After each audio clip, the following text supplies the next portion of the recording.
This episode of Techno Buffalo is brought to you by the National Campaign Against Drunk Driving. Welcome back to another episode of Rettinger's Rants. This is the show where I rant, rave, give an opinion on anything going on in the world of technology.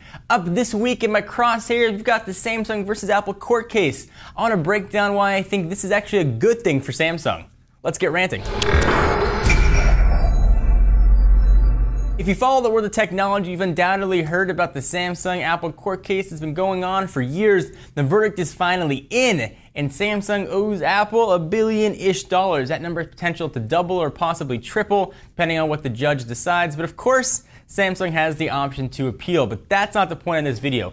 There's been a lot of editorials, videos, texts on why this is an absolute catastrophic blow for Samsung, for the Android community, and I've been contributing to that. I thought that if Apple won, it was a real shot to the consumers and that we were going to lose. But the more I thought about it, the more I read about it, the more I thought that actually this might be a good thing for Samsung. So hear me out.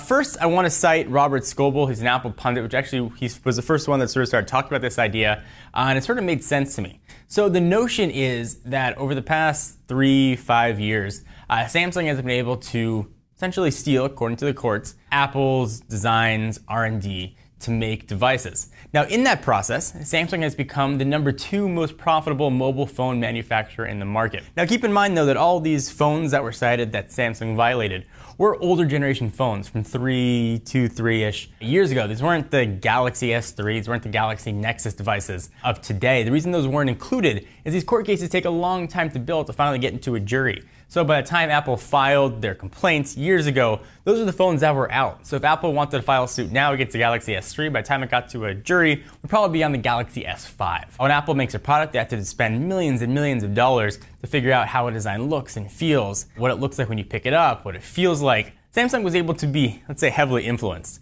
by that, without having to commit their own R&D dollars, at least to the same extent that Apple did. So they're able to save profit, or save money, obviously raise profit, and sell the phones at a lower price. And during all that time, again, they became the #2 most profitable mobile phone manufacturer, and all they had to pay essentially was $1 billion plus legal fees. Now, to put it in perspective, think about what Microsoft did with Skype a few years ago when they bought Skype for about $8 billion. And certainly it hasn't turned out the way they thought, at least yet, but Samsung was able to spend 1/8 of what Microsoft bought Skype for. It's able to become the second most profitable mobile phone manufacturer. That's a pretty big victory. They've certainly made more than billions. They've got billions in their war chest. Certainly it's going to hurt their bottom line, but it's not going to kill them at all.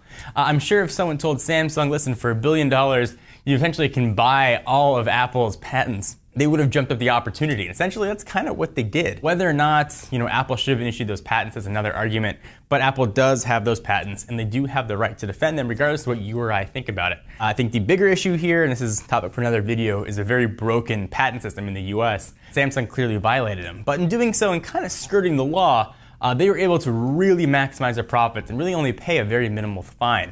Now, $1 billion to you and me sounds like a gigantic number. In fact, I can't even count how many zeros. Well, no, I can't count how many zeros. Samsung now has certainly learned their lesson, at least presumably has learned that we won't see those patents be violated in the future, or perhaps we will. And every 3 years, Samsung will just pay Apple $1 billion and continue to make more money. What do you guys think? I'd love to hear your thoughts on it. So we get a ton of sponsors here on Techno Buffalo. This is a sponsor, though, with a really important message. I want to take a minute to thank the National Campaign Against Drunk Driving. You should never drive drunk. You should never drive tipsy. If there's a question whether or not you can drive or not, always err on the side of caution. If you drive drunk, quite frankly, you're an idiot.